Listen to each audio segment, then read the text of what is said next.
Iglesia Bautista Luz y Vida, una comunidad de creyentes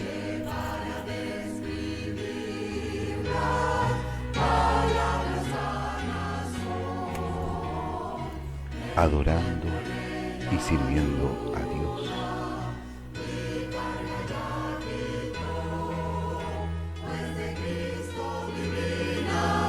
Proclamando el Evangelio.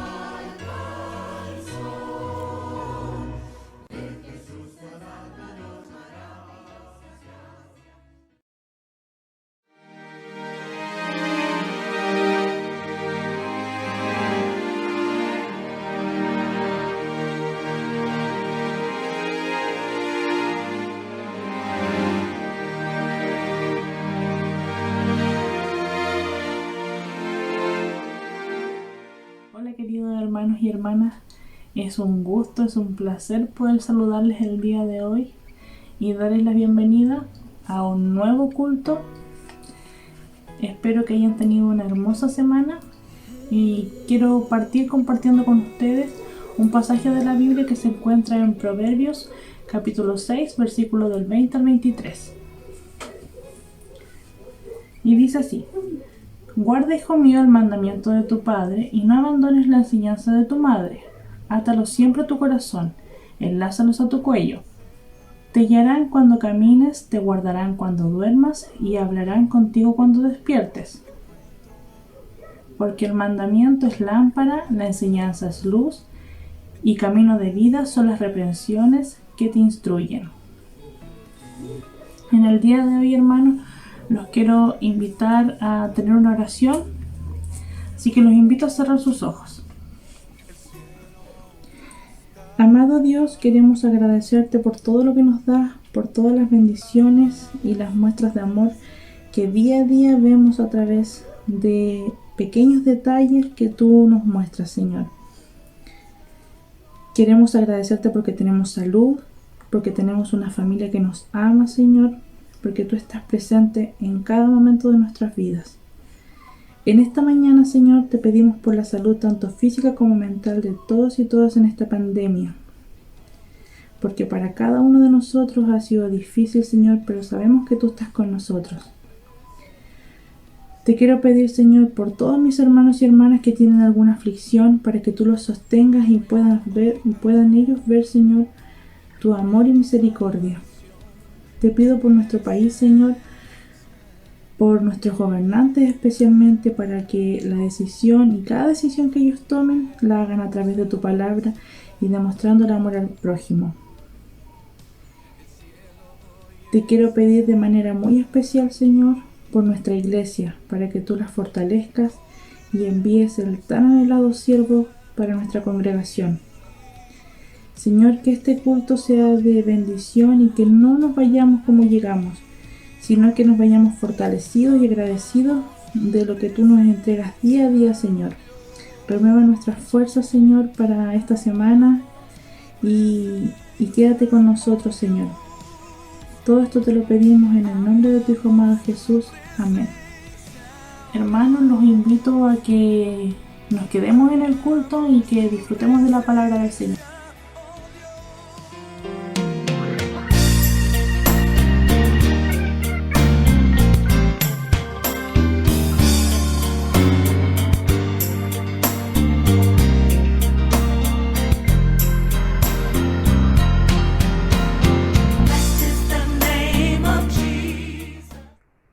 Hermanos, hoy día queremos saludarlos a todos cariñosamente y recordar a través de esta canción la grandeza del amor de nuestro Señor. Su amor no tiene condición y quiero que puedan pensar más en la letra hoy día y en bendecir al Señor. Adoremos al Señor juntos a través de esta canción.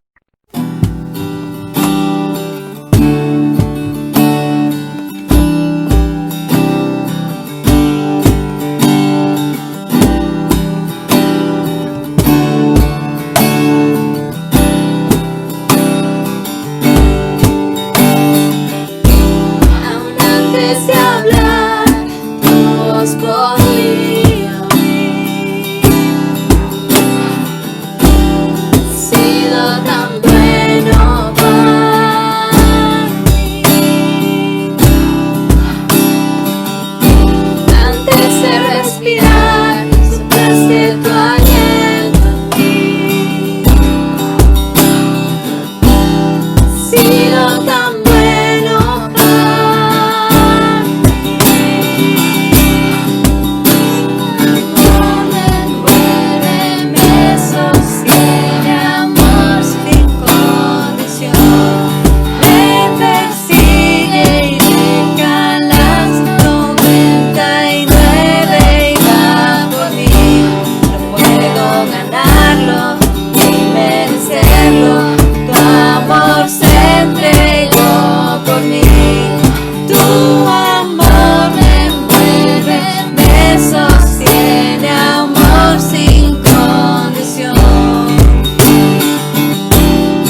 para mí.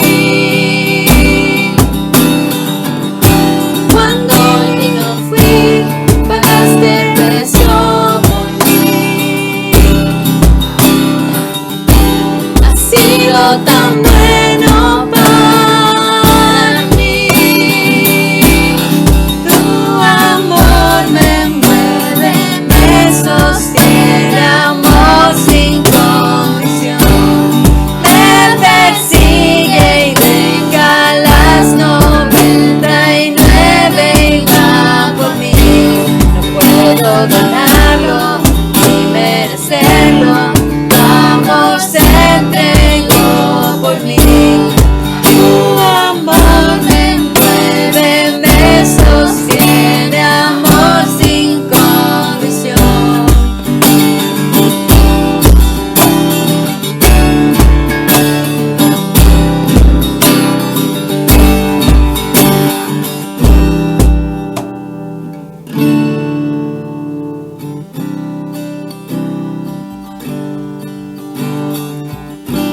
Hay sombra que no alumbres, monte que no escales para encontrarme a mí. Hay pared que no derrumbes, cadena que no rompas para encontrarme a mí. Hay sombra que no alumbres, monte que no escales para encontrarme a mí. Hay pared que no derrumbas, cadena que no rompas para encontrarme a mí. No hay sombra que no alumbres, monte que no escales para encontrarme a mí. No hay pared que no derrumbas, cadena que no rompas para encontrarme a mí. No hay sombra que no alumbres, monte que no escales para encontrarme a mí.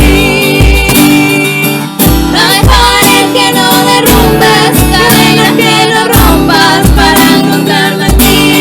Tu amor me envuelve, me sostiene, amor sin condición. Me persigue y deja a las 99 y va por mí. No puedo ganarlo ni merecerlo. Tu amor se entregó por mí. Tu amor me envuelve, me sostiene, amor sin condición.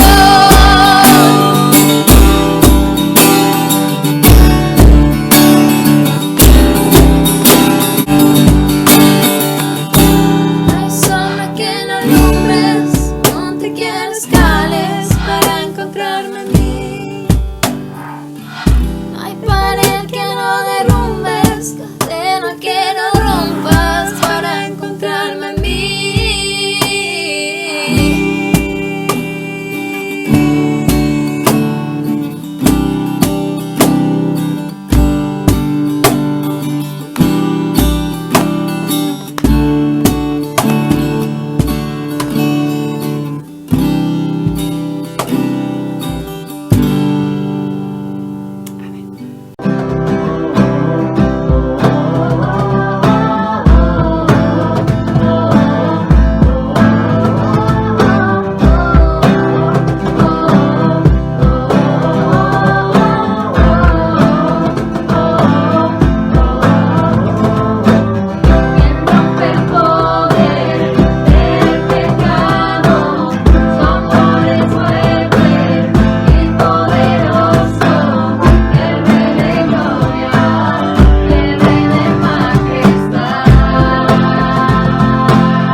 Les saludo cariñosamente a todos ustedes. Mi nombre es Iván Cisternas, soy pastor bautista y junto con mi esposa Pilar somos padres de una pequeña de 8 meses. Ella se llama Eloísa y estamos muy contentos de ser padres. Bueno, gracias primero por invitarnos, por invitarme en este caso a participar de esta liturgia. Nos ha tocado un año más que difícil. Un tiempo que para la humanidad ha significado de cierto modo dolor, angustia, preocupación y un montón de otras definiciones que contienen incertidumbre. Chile es y una buena parte del mundo se ha revolucionado desde sus bases sociales, sobre todo las más vulnerables.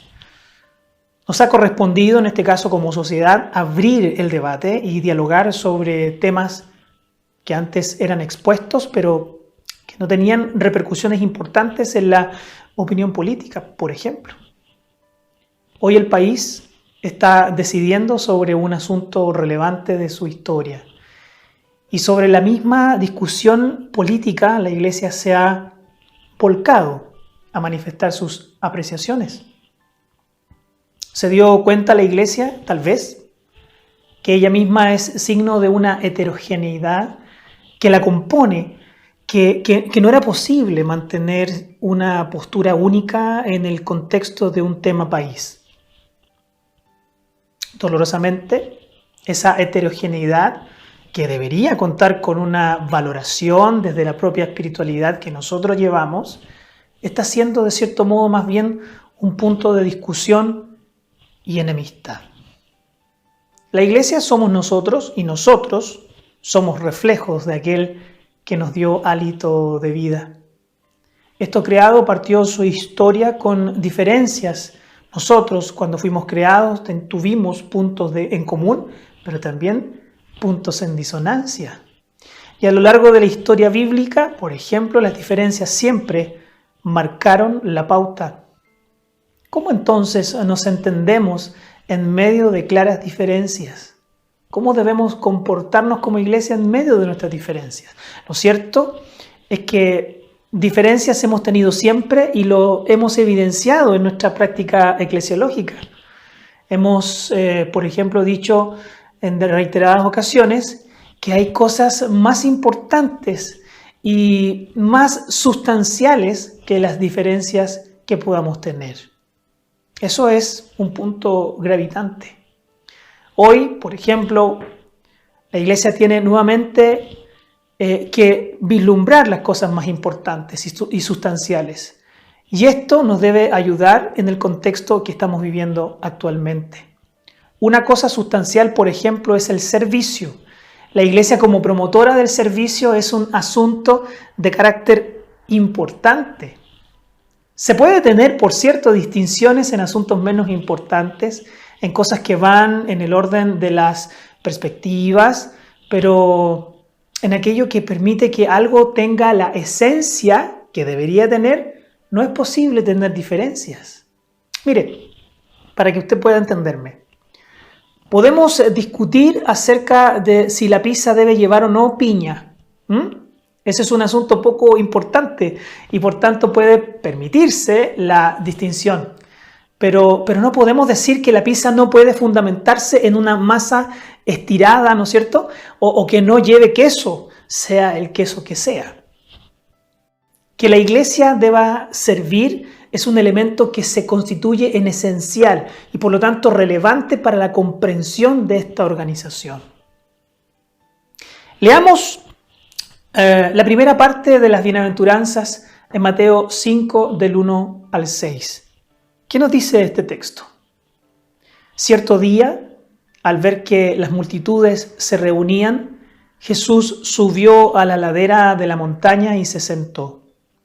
Sus discípulos se juntaron a su alrededor y él comenzó a enseñarles: Dios bendice a los que son pobres en espíritu y se dan cuenta de la necesidad que tienen de él, porque el reino del cielo les pertenece. Dios bendice a los que lloran porque serán consolados. Dios bendice a los que son humildes, porque heredarán toda la tierra.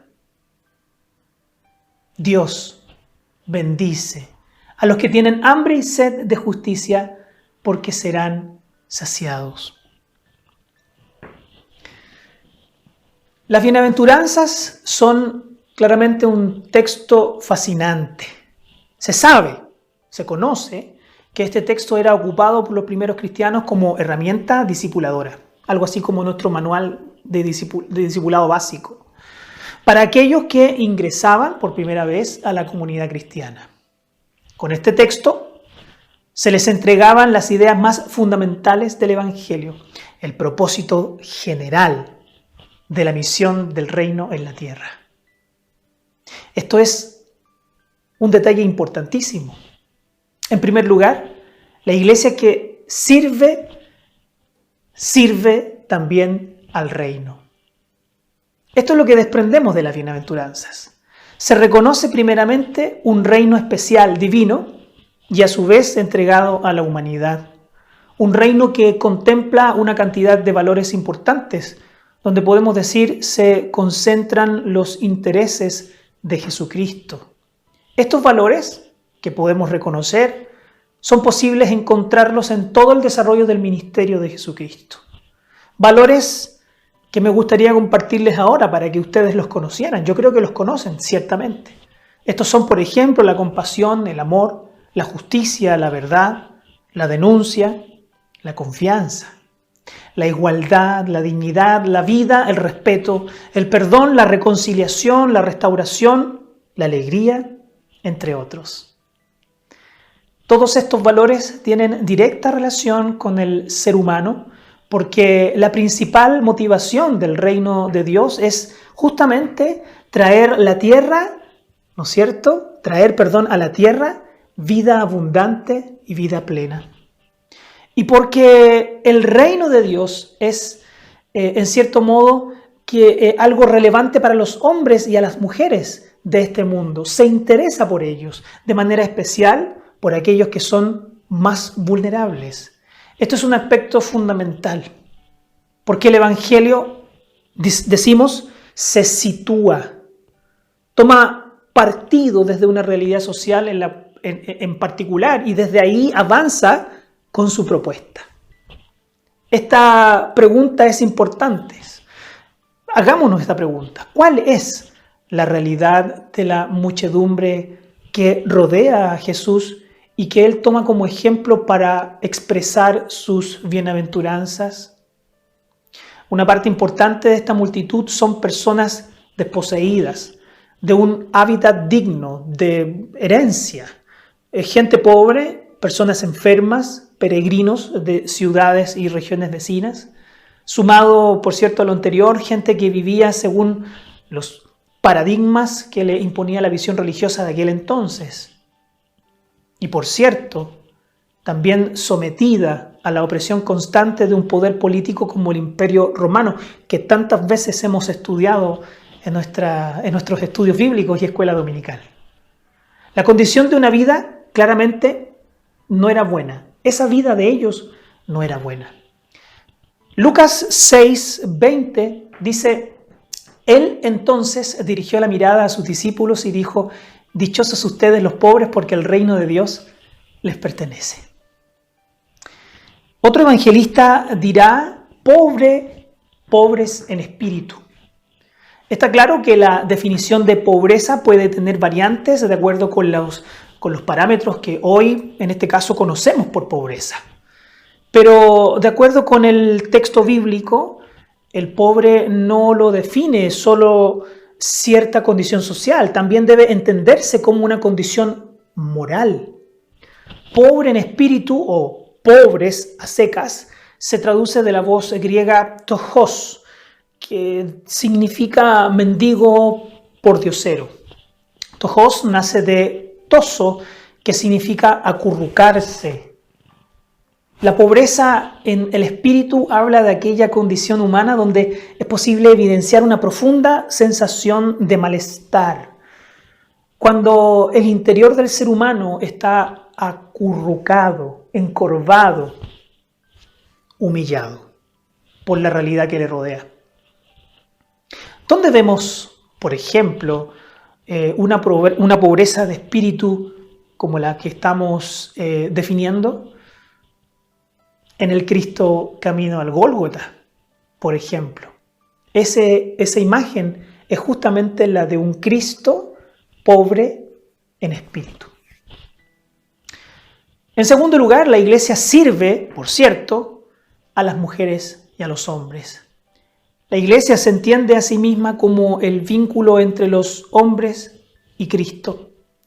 La iglesia es, por lo tanto, la llamada a mostrar a Cristo a través de sus actos. Deben ser los actos de la iglesia como si fueran los actos del mismo Señor Jesús. ¿Te parece correcto? Es la iglesia nuestra fiel reflejo de la forma, del trato, del rostro y de las manos de Jesús. ¿Cómo se hace esto entonces? Diríamos de manera sencilla a partir del Evangelio. Pero no es tan simple llevarlo a la práctica porque la evangelización implica el desarrollo de una acción balanceada entre las necesidades espirituales y las necesidades sociales. Es parte de nuestra enseñanza como pastores hablar a las iglesias que la misión no es posible mutilarla. No se puede, en este caso, mutilar la misión de la evangelización entre actos sociales y las tareas relacionadas a la proclamación. La misión de la iglesia no se mutila, porque de acuerdo al Evangelio, extender el reino es también extender justicia. A partir de que el Evangelio es un regalo de Dios para los seres humanos, y dado que los seres humanos tenemos necesidades diversas, sostenemos entonces que la evangelización debe abarcar el todo de ese ser humano con el fin de impactar positivamente e integralmente en la vida de ellos y de ellas. Por cierto, estas necesidades humanas pueden ser, por ejemplo, necesidades espirituales, éticas, afectivas, estéticas, sociales, emocionales, físicas y hasta cognitivas. Por lo tanto, una verdadera actitud evangelística es aquella que hace esfuerzos por abordar integralmente la mayoría de estas dimensiones. Quiero que también recuerden este texto de Lucas 6:21. Estamos hablando de las bienaventuranzas. Y en otra versión de esta palabra dice lo siguiente: dichosos ustedes que ahora pasan hambre porque serán saciados. Dichosos ustedes porque ahora lloran, que ahora lloran porque luego habrán de reír. Otro valor o principio de nuestra enseñanza hace relación con la motivación de nuestra acción evangelística. Este ministerio hacia la sociedad no lo hacemos como gancho, en este sentido como cebo o anzuelo para atraer a las personas. No hacemos evangelización como acto proselitista religioso. Más bien la realizamos, la tarea de la evangelización la realizamos como una expresión genuina del amor al prójimo, simplemente siguiendo ¿cuál modelo? El modelo de Jesucristo. Porque amamos, predicamos, porque amamos, servimos, porque amamos, nos ofrecemos y también porque amamos, proponemos. En consecuencia, como agente de la misión de Dios, por lo tanto, somos convocados a cruzar fronteras no solo geográficas, sino también culturales, raciales, económicas, sociales, políticas, y etc. Y en tercer lugar, la iglesia sirve al mundo. Mire, justamente la palabra mundo en el Nuevo Testamento se traduce del griego cosmos. Tal vez muchos de ustedes lo saben. No significa planeta, no. Acá hace referencia a sistema.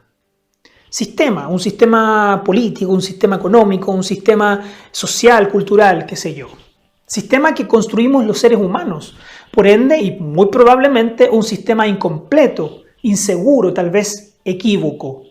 Y equívoco porque este mundo vive a cuestas de los intereses personales, de la sobreexposición del ser individual, en la que, por cierto, no prima en este sistema la solidaridad, el respeto y el amor por las personas. Tomemos atención a este versículo que quiero que leamos juntos. Está en Juan, capítulo 17, versos 15 al 17, un texto que nos viene a recordar lo que debemos ser y por qué estamos en este mundo. Dice el texto bíblico: no te pido que los quites del mundo, sino que los protejas del maligno. Ellos no son de este mundo, como tampoco lo soy yo. Santifícalos, dice la palabra, en la verdad. Tu palabra es la verdad. Como tú me enviaste al mundo, yo los envío también al mundo. Vaya, Cristo es un modelo de servicio radicalizado, aún en nuestro propio tiempo. Su modelo es servir sin límites, sin trabas, sin cuestionamientos éticos, sin discriminación de género, condición, raza, ni tampoco nación o cultura. Quiero concluir en este sermón. Primeramente, es por todo esto que la Iglesia es distinta a cualquier otra organización, a cualquier otra organización del mundo, a cualquier institución de este mundo. La Iglesia es distinta. Y por eso la Iglesia debe velar por el desarrollo de la vida humana en torno a las buenas relaciones y al compromiso solidario y misericordioso. La Iglesia debe mostrar a la humanidad el comportamiento y la ética ¿de quién? La ética de Cristo, con sus propias manos. Son las manos de la Iglesia las que muestran la ética de Jesús. Es lo mejor que nosotros podemos ofrecer, en este caso, en la discusión actual y en el contexto pandémico en el cual nos encontramos. La diversidad en el pensar puede permitirnos reconocernos distintos e incluso elevar el nivel de los argumentos. Pero al fin y al cabo será nuestra tarea y la propuesta del Evangelio para este mundo lo que debe sobreponerse a cualquier opinión particular que nosotros humanamente tengamos. El día de hoy tenemos la oportunidad de repensar y repasar los valores del reino de Dios. Y con repasar me refiero a desenterrar aquellos valores olvidados o dejados de lado, ¿no es cierto? Porque otros valores nos parecen mucho más acorde con nuestras posturas o nuestros pensamientos. Ya mencioné estos valores al principio. Valores como la justicia, la verdad, la denuncia, la confianza, la igualdad, la dignidad, etc. Que todos nuestros futuros esfuerzos ministeriales y de servicio que tengamos como iglesia, que realicemos como iglesia, tengan el sustento del amor infinito de Dios por las personas, por todas las personas y por este mundo en particular. Porque para eso fuimos nosotros llamados a ser iglesia. ¿Para qué? Para amar a todos. ¿Qué tarea más difícil? Para amar a todos. A Dios, que nos escucha. Pidámosle todos juntos que cuide de nuestro país, porque amamos nuestro país y deseamos que Dios lo bendiga, pero también a la vez que ponga en nosotros el deseo de servir como verdaderos hijos de su evangelio, que coloque en sus discípulos de luz y vida, ustedes, la intención de hacer de nuestro servicio una labor integral, para que muchos más puedan encontrar a Cristo y disfrutar de su evangelio restaurador, sea que aprueben o sea que rechacen. Muchas bendiciones.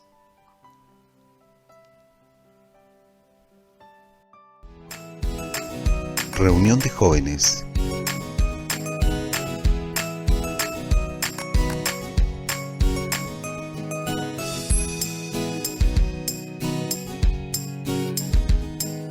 Te invitamos todos los domingos a las 19 horas.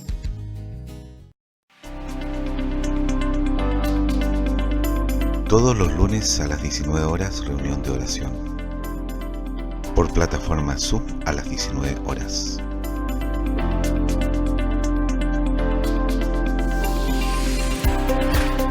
Todos los miércoles a las 20:30 horas, estudio bíblico sobre el libro Desilusión con Dios de Philip Jensen.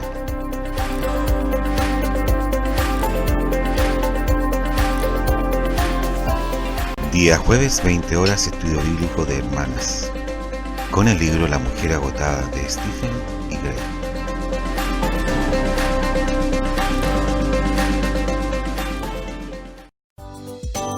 El culto infantil todos los días sábados a las 16 horas. Te esperamos por plataforma Zoom.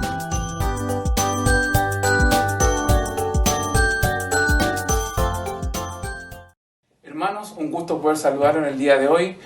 Como pueden darse cuenta, el mes de octubre tiene un sentido especial para nosotros porque es el mes de misiones. Es por esto que la iglesia quiere levantar una ofrenda durante la última semana del mes para poder ir en ayuda y apoyo de los misioneros que sostienen la obra bautista. Para esto los invito a que ustedes puedan hacer llegar sus ofrendas a la cuenta que va a aparecer aquí en el video o se va a informar a través de los canales oficiales de la iglesia. Les insto a que puedan hacerlo. No muchos podemos ir a misiones. Esta es una forma también de apoyar y de hacer misiones. Así que muchas bendiciones para ustedes. Nos estamos viendo. Saludos.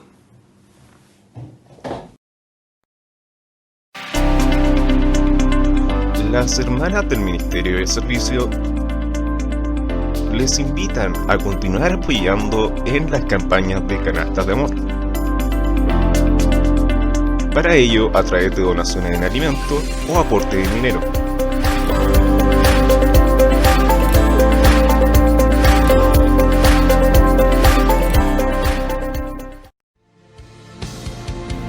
Es tu amor que me sostiene, el que me levanta, el que me da paz, me da seguridad.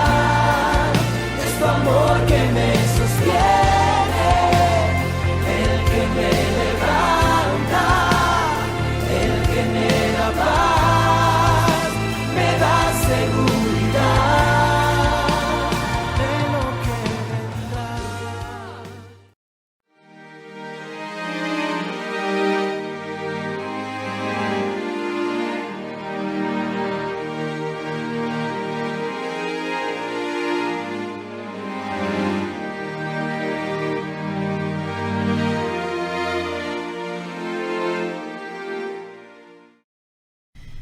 Hola queridos hermanos, les saludo una vez más y nos generamos este espacio para poder exhortarnos los unos a los otros en lo que el Señor nos enseña acerca de los ministros y los pastores de la iglesia.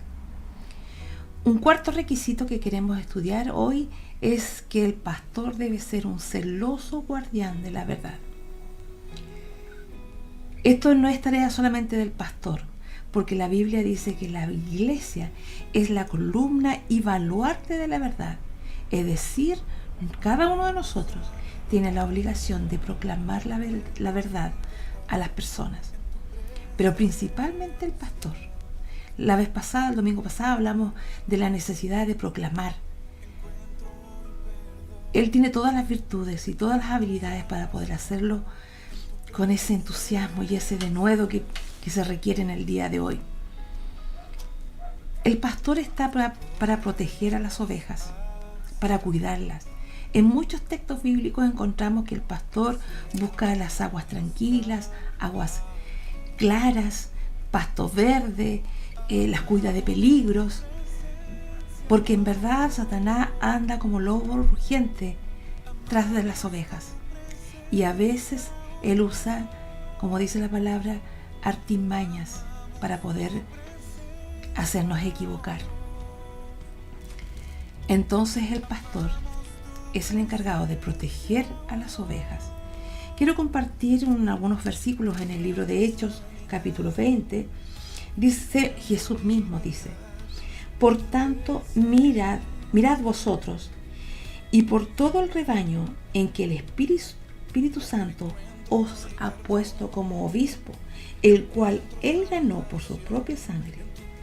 Porque yo sé que después de mi partida entrarán en medio de vosotros lobos rapaces, que no perdonarán al rebaño, y de vosotros mismos se levantarán hombres que hablen cosas perversas para arrastrar tras sí a los discípulos. Por tanto, velad y acordaos que por 3 años, de noche y de día, no he cesado de amonestar con lágrimas a cada uno. El Señor fue un ejemplo de pastor. No descansó, y en cada oportunidad que Él tuvo, cuidó de sus discípulos, de su rebaño. Los protegió del mal, los protegió de los errores, los protegió de su propio pecado. Hace algunos domingos atrás el hermano Wilmer nos hablaba de la importancia de ser conocedores de la verdad para poder descubrir dónde está el engaño y cuidarnos.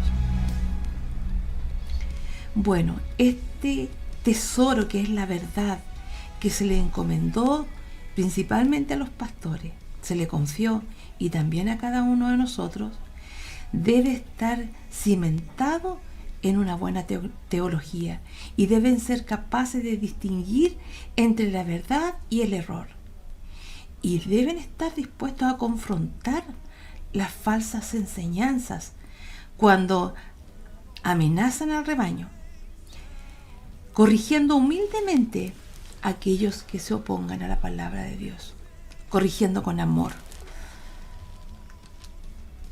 Si los pastores fieles no protegen a sus ovejas, preservando la verdad, ¿quién lo hará? Nuestros ojos, nuestros oídos también tienen que estar atentos, porque cada uno es responsable de confrontar las verdades que se digan con la palabra del Señor. Así que pidamos al Señor que nuestro pastor esté embebido de la verdad de la palabra del Señor. Todas las cosas se conjugan, no son cosas al azar. Cada una tiene un propósito. El ser un conocedor de la palabra permite tener la habilidad para reconocer las verdades de los errores. Así que sigamos adelante orando por nuestros pastores. Así que inclinen sus rostros para que oremos al Señor. Amado Señor, te agradecemos en esta hora porque tu palabra es tan clara.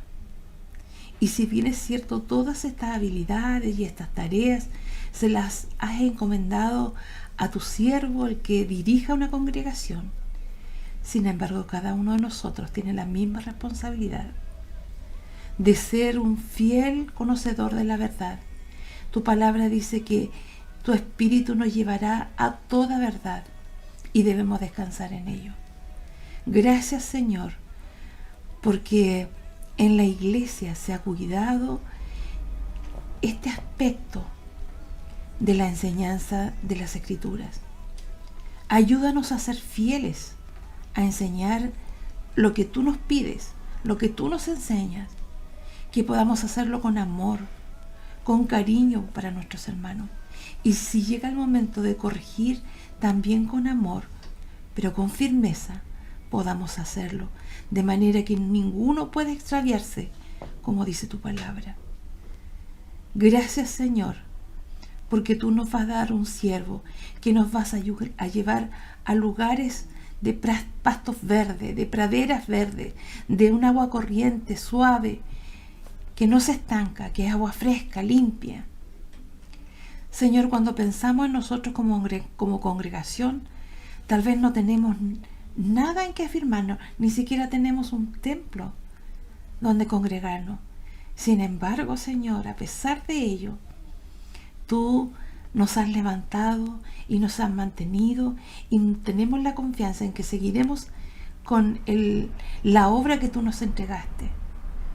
Gracias, Señor, por nuestro pastor que viene en camino para nosotros. Dale tú, Señor, la sabiduría de descubrir las verdades bíblicas en tu palabra. Lo bendecimos desde ya.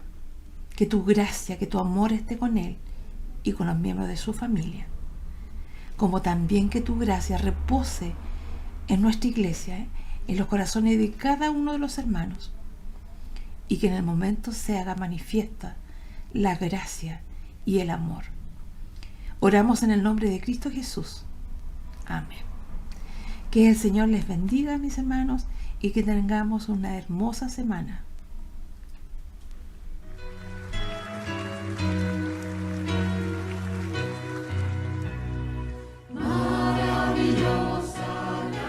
Iglesia Bautista Luz y Vida, una comunidad de creyentes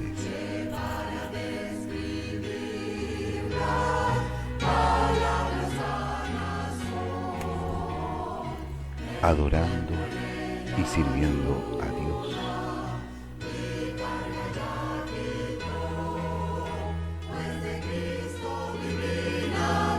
Proclamando el Evangelio.